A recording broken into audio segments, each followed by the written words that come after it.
Coming up on the South Air Report, the war on Iran enters its 13th day, and unfortunately, there's still no end in sight. The world is feeling the impact, but it's always the most vulnerable who pay the heaviest price. We bring you the heartbreaking story of a girls' school bombed in Renad. We show the struggle of families displaced across Lebanon, and we ask the hard question: who will be held accountable, and how do you explain war to the little ones? All this and more coming up. I'm Leticia Castro, and you're watching South Air Network.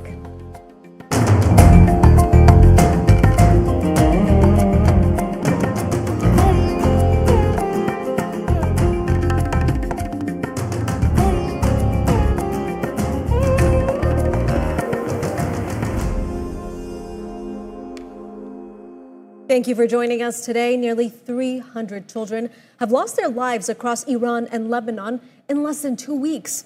Families are being uprooted, many for the second time. As UNICEF reports, more than 90,000 people forced from their homes. Tonight, we focus on the youngest victims of this conflict. My colleague Muna Khan takes us inside the lives of children whose world has been turned upside down, showing the heavy toll this war has taken on the region's most vulnerable.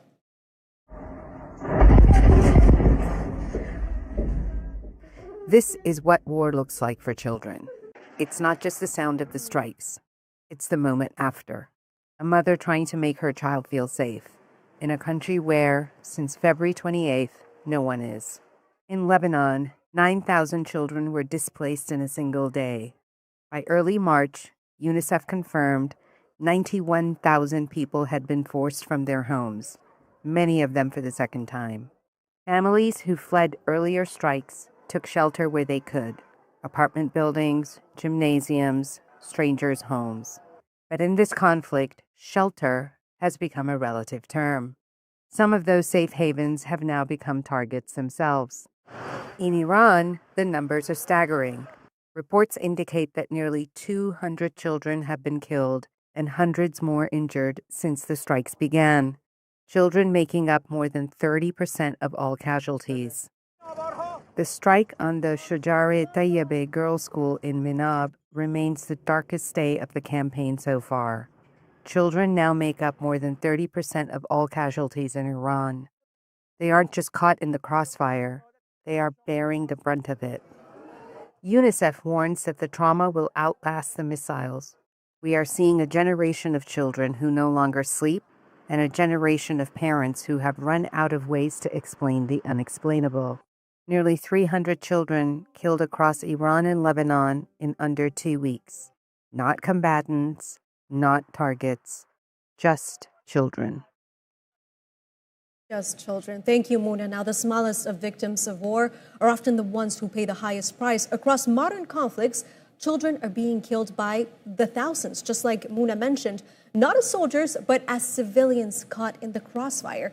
Take a look at this. In the Syrian civil war, more than 26,000 children have been killed since the war began. Of course, we're going back, but according to war monitors, in the Israel-Hamas war, the number is staggering. Many would say it's a genocide. Over 17,000 children reported dead since that conflict escalated. The war in Afghanistan left more than 3,500 children dead over 2 decades of fighting. In the Russian invasion of Ukraine, authorities reported around 600 to 700 children killed since 2022. And in the current regional escalation, children are also among the dead. In Iran, more than 300, and in Lebanon, at least 91 children have been reported killed. The human cost of war is often measured in numbers, as we see, but behind every single number is a child, a family, and a life turned upside down. Human rights groups say children are especially vulnerable in war. Their smaller bodies, less able to survive blasts, collapsing buildings, and of course, the sharp fragments from explosions. And even for those who survive, the trauma can last a lifetime. In the end, these numbers that we are exposing are more than statistics. They are a reminder that in war, childhoods are often the first thing lost, unfortunately. And history shows us that every generation that war leaves behind, children whose lives are forever changed, is a recurring thing. But for this, it's not just something that we read about in the history books. It's still happening as we see today in classrooms, in neighborhoods, in places where children should feel the safest, just like Mahana. She was in the first grade. She had her maths book with her when the missiles hit. 165 children died with her that day. We're talking about the school in Menab in Iran on February 28th. Shabnam Nasimi reports. Whatever the report shows, I'm willing to live with that report. Those were the president's words when asked directly whether the United States had bombed a girls' school in Iran. February 28th, the first morning of the US-Israeli war on Iran, in the southern city of Menab, dozens of girls had gathered at the Shajare Tayyibeh school, the good tree, and began their lessons when the missiles hit. The roof came down on top of them, the death toll between 165 and 180 people. Most of them are girls aged 7 to 12. Some were still trapped under the rubble when search operations ended the following day. One father was filmed at the scene holding his daughter's maths book. First grade, her name was Mahana. Within hours, the evidence trail led into one direction. Video geolocated by the investigative group Bellingcat shows what munition experts identified as a US Tomahawk cruise missile striking the compound. It's the only cruise missile used by any party in this conflict. A preliminary Pentagon investigation has since found that US Central Command built its targeting package using outdated Defense Intelligence Agency data that still showed the school building as part of an adjacent Revolutionary Guard naval base. The school had been walled off from that base since at least 2016, a clearly defined civilian institution with its own entrance, its own walls, its murals, its playground for more than 10 years. It's also worth examining how the president has spoken about Iranian civilians throughout this conflict. When asked about reports of damage to civilian infrastructure, Trump told this to reporters aboard Air Force One. They are among the most evil people ever on earth. They cut babies' heads off. The beheaded babies claim, which Trump has linked to October 7th, has not been verified. No Iranians participated in that attack, and the US intelligence community assessed that Iran's own leaders were surprised by it. In the single deadliest and devastating incident, dozens of girls were reportedly killed and injured when their primary school in Menab, in the south of the country, was struck during the school day. The UN's own experts have said this: there is no excuse for killing girls in a classroom. Human Rights Watch has called for the attack to be investigated as a war crime, arguing that no military target nearby removes the legal obligation to verify what you are striking before you strike it. It's day 13 of the war. Since this war began, more than 1,200 civilians have been killed, over 12,000 injured. The Pentagon has been given until March 18th to answer to the Senate. No one has been held accountable to date. Thank you, Shabnam. The loss of Mohana, all those girls, and so many other children raises a difficult question. What does living through violence like this do to a child's mind? The psychological toll of war can follow young survivors long after the headlines have faded. My colleague Sahil Mengani spoke earlier to Dr. Rawan Hassan from TTM Associates in the UK. Children are often the most vulnerable victims of conflict, facing displacement, trauma, and the loss of basic rights like education and safety. Across war zones, their lives are shaped by violence and uncertainty, leaving lasting scars on an entire generation. With me now is the psychologist, Dr. Rawan Hassan, consultant from TTM Associates UK. She joins us from Cairo. Rawan, let's start with your experience working with children that suffered the consequences of war. And in that light, given what's happening to children in Iran and also to children in Lebanon, what are some of the main emotional or psychological problems children face after experiencing war? Yes, thank you so much for having me on. So, if we start off by looking at what decades of developmental psychology tells us, you see, children need very basic things. The first is safety, and the second is predictability to be able to develop emotionally. Now, unfortunately, those in war-struck zones suffer without those as their foundations, because war comes very abruptly, very suddenly. Now, as a result, what we're seeing is that many children are stuck in this survival state. Their nervous systems are highly alert. They are constantly scanning the environment for danger, even when they may have moved from the immediate threat, if they're lucky enough. And So, yes, please go ahead. go ahead.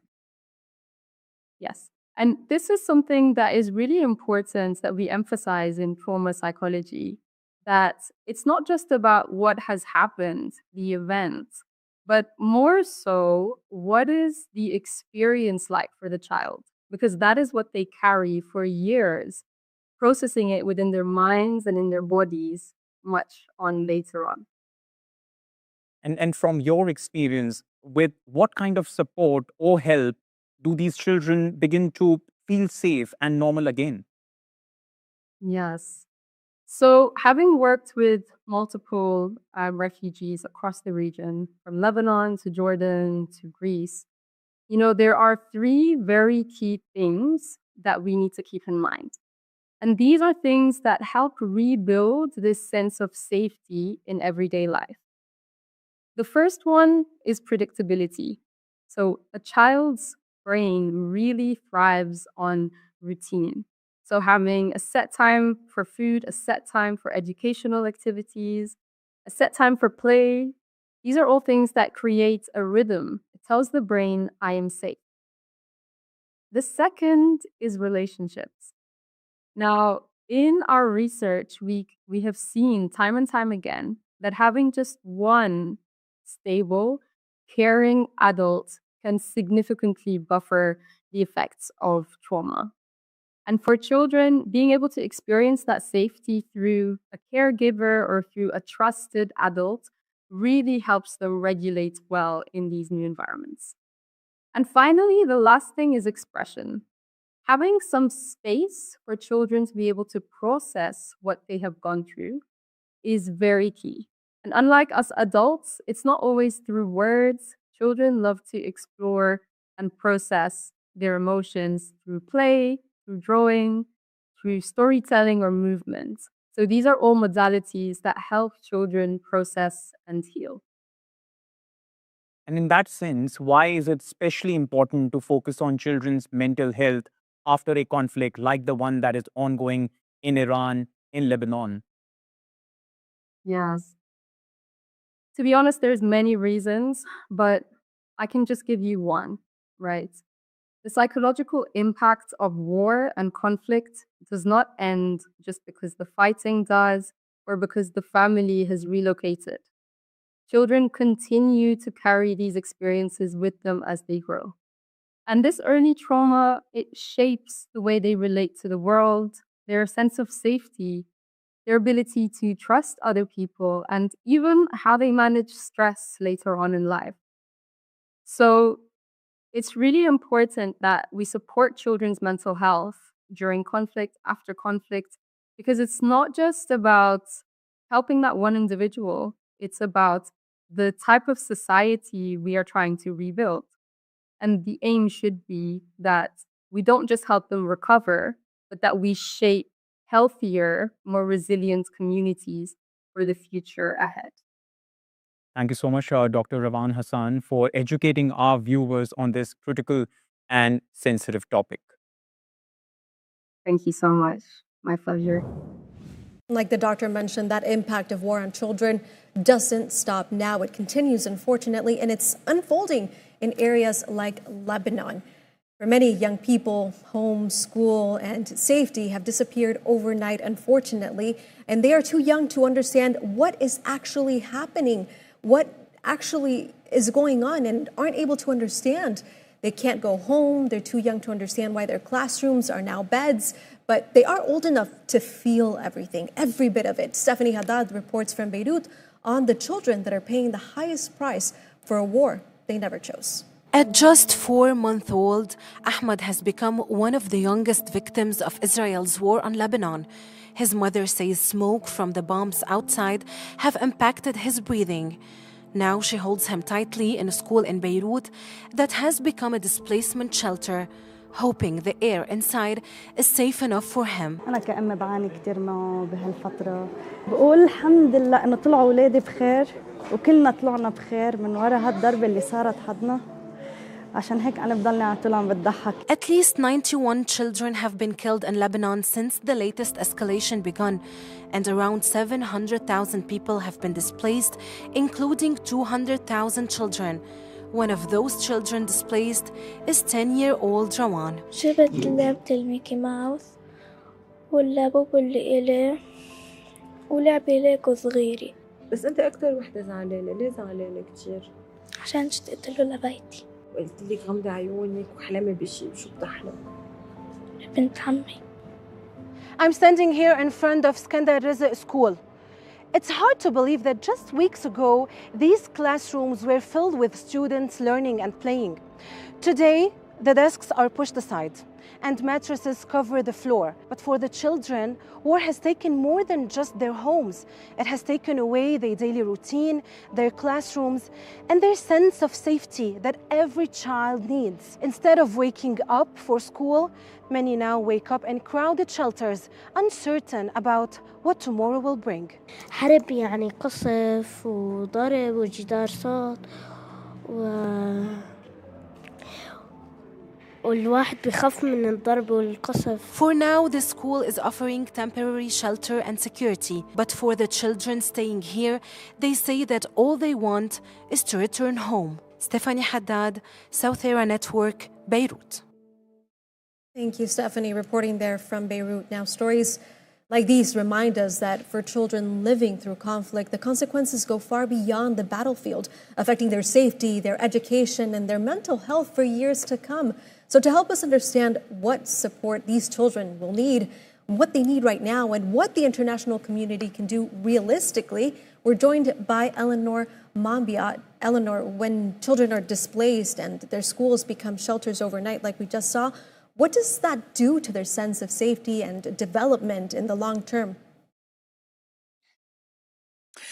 So it is absolutely devastating, and it's to understand that even before this most recent escalation, we had 110 million children across the Middle East living in environments of violence and conflict.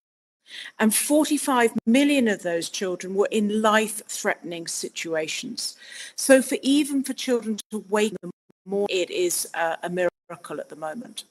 But for children who are under this conflict, they absorb this personally. They feel that it is their fault.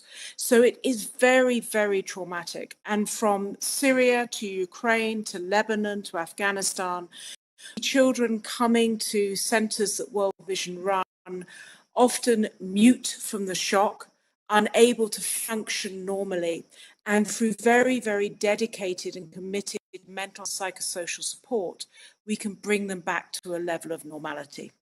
Yes, you mentioned that eye-opening number, 110 million now. I know that you recently warned as well that millions of children across the area are living in fear, certainly because of circumstances like this. What does everyday life look like for a child growing up in the middle of all this conflict? The last time I was in Lebanon, we were in a centre for displaced families already pre to this escalation. And we were having a conversation. We were trying to have a bit of a laugh with the children, and a sonic bomb came over. And I watched as children dropped into a dead faint from pure terror. And this is what they're living in hour after hour today. We've also got to remember that for so many children across the Middle East, and particularly in Lebanon, many of them have actually never attended physical school. Because first of all, there was COVID and they were doing school online or remotely. Then we had a collapse and then conflict. So they've missed out on all of those relationships and formative times physically in school.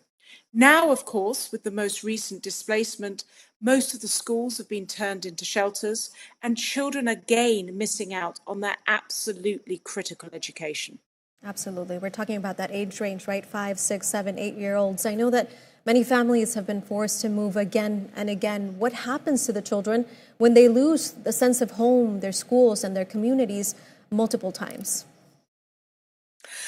So what we've seen from somewhere like Syria, that 14 years of civil war meant that we've got teenagers now who have never known normality.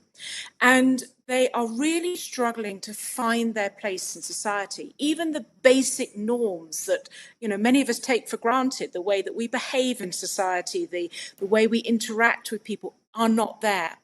So we often see significant violence coming out of this. We see children just not being able to function. And then we see not just the immediate mental health issues, but in many cases, long-term, serious mental health conditions that go into adulthood. What we've also seen from conflicts over the last few decades is this can become intergenerational. So as those children become parents, they pass that trauma on to their children. So there's always this fear, this distrust. What might happen? When is the next crisis coming? And all of this affects children and adults from actually fulfilling their potential and becoming valuable members of society. Of course, so many of them have lost their childhood basically to many of these conflicts, so it's understandable. Now, beyond emergency aid like food and shelter, what kinds of support do children in war zones most urgently need to recover, to rebuild, and of course to feel a sense of normalcy or safety again? Yeah, so the most critical thing is to provide a safe space. And this could be a room in a shelter, it could be a tent, it could be a school, but somewhere that they can come and feel relaxed and full of joy. So as World Vision, we create what we call child-friendly spaces. They're wonderful, they're covered in colour, they've got toys, they've got all sorts of activities, and they're staffed by incredible people who are trained in psychology and in child protection. And so the children can come and they can just be children. And that's the most critical thing. And then from there, we can work on the mental health issues. And as I say, sometimes the children come in completely mute, totally unable to function.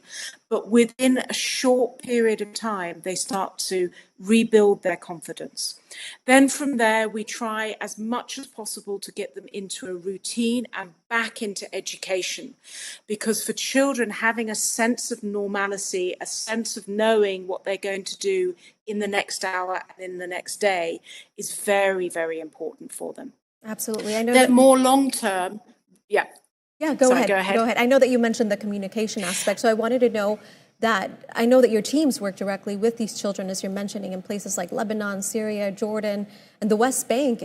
So what kind of emotional or psychological struggles are you seeing among these kids who have grown up surrounded by all this violence? Yeah.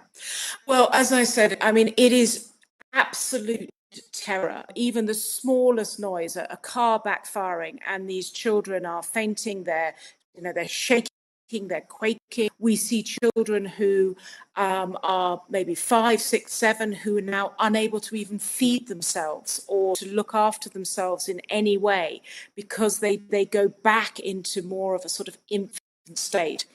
And of course, as part of this critical thing, we're just not working with the children, but we're working with their parents now, because the parents are just as traumatized and they're really struggling how to interact with their children. I think it's also important to understand that for so many of these children and parents, it's not a one-off event. If we're talking about Lebanon, they've had a rolling series of major crises since 2019 and way before that. But for many, this is their entire life, where there's economic collapse, Beirut blast, multiple conflicts. For children in the West Bank, they've lived under fear their whole lives. So all of this builds up and builds up to the point where they are unable to really think about hope and ability to move forward in their future. So one of the most critical things that organizations like World Vision and the many other humanitarian organizations out there are doing is to bring a sense of hope, because that anchors the children to believe that they can move forward. Eleanor, thank you so much for the work that you and your team do. Thank you for helping us understand the real impact of war on children and for sharing these stories. And that impact isn't just about physical danger, like you mentioned, it's also about what children carry with them after the fighting stops. So let's listen to this. كانت تجربة كتير صعبة، حتى لما رجعنا على بيوتنا كانوا الأولاد دايما بحالة صدمة، بحالة توتر. كل ما تطلع طيارة ينقزوا يخافوا. مع ابني مثلا بطل في عنده تركيز بالدراسة. صح إنه كنا ببيوتنا بس كتير أثرت على نفسيتهم. Stories like this highlight a critical question for parents, teachers, and communities everywhere. How do we help children process trauma when their world has been turned upside down, when everything they used to know is completely different now? So to help us get an understanding of how to talk to children about the realities of war, we're now joined by Professor Panos Vostanis, a leading child psychiatrist, joining us from the UK. Professor, how do you explain war to children in a way that is truthful but doesn't overwhelm them emotionally? Thank you for joining us. Thank you for inviting me. And can you hear me? Yes, we can hear you loud and clear. Yes. And my colleagues covered, every aspect consistently. I mean, how do we explain war to ourselves? Never mind children. But I will answer. First of all, no matter how difficult the situation is, don't hide it, don't avoid it. Children will have direct exposure through media, through friends, but particularly through adults. As colleagues said, the previous speaker from Well Vision, that parents are traumatized themselves, so they transmit all the anxiety and the fear to children. So when we talk to them, when we explain, we need to use developmentally appropriate language, but be relatively calm ourselves as adults. Right. Otherwise, they will sense it. And that's not an easy answer, but we're talking about extreme circumstances. Avoid graphic details, although they may have heard them and seen them, but be honest with them and do not promise what cannot be guaranteed about the future. Right, So without not easy causing answers. panic or fear, right? And we wanted to get from you, what we wanted to ask you is, for those children that are not living in the conflict zones, how should parents or caregivers talk to them about what's happening without causing the panic or fear, like I mentioned, but also for those children that are away and seeing the conflict on TV, on social media, online, how can that affect their emotions and sense of safety? And then how can parents go ahead and cover that?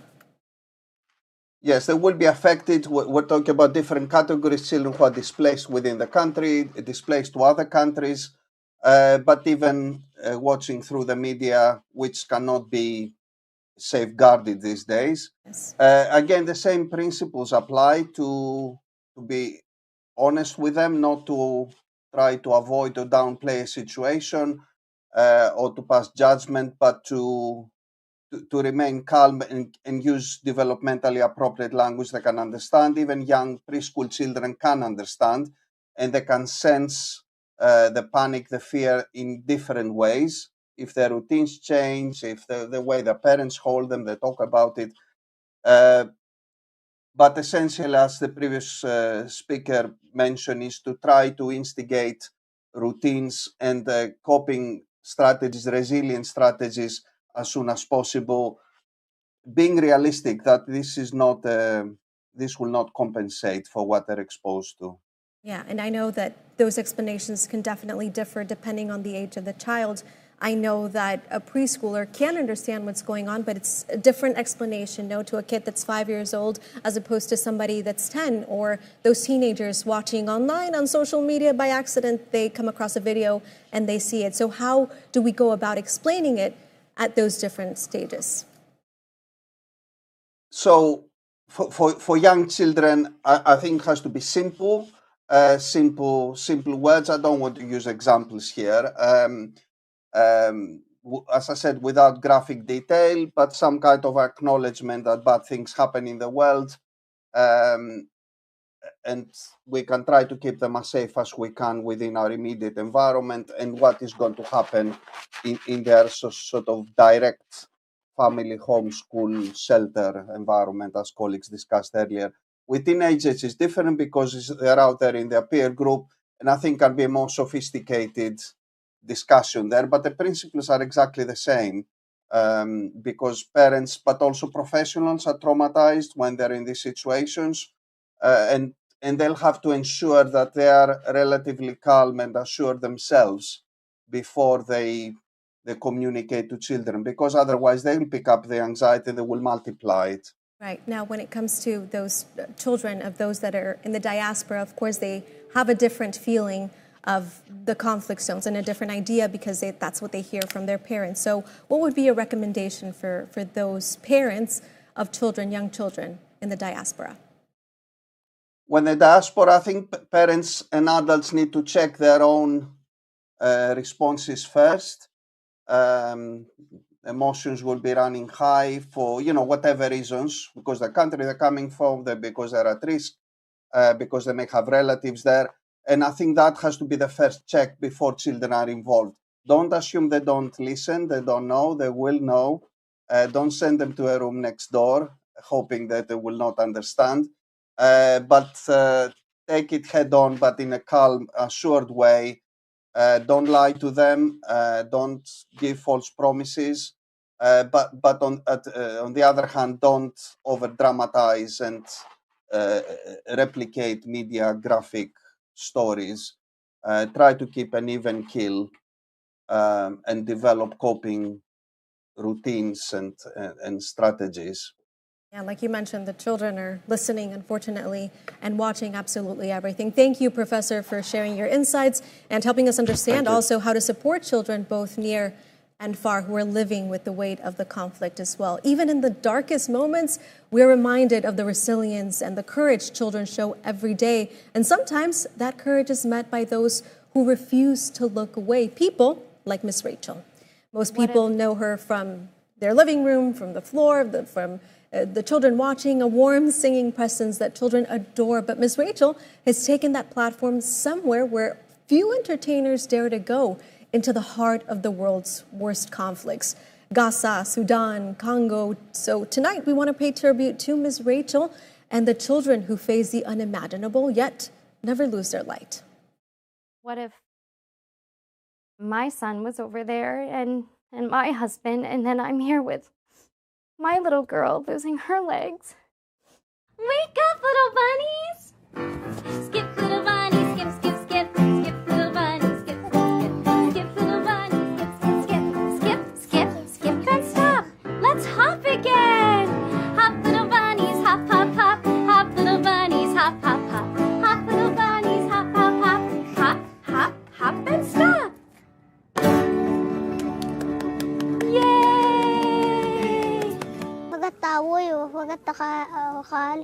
Sarah, I am so sorry that you lost your father and your uncle. I believe in your dream to become a doctor, and I'm thinking about the kids in Sudan every day and the kids at Tawila and sending so much love.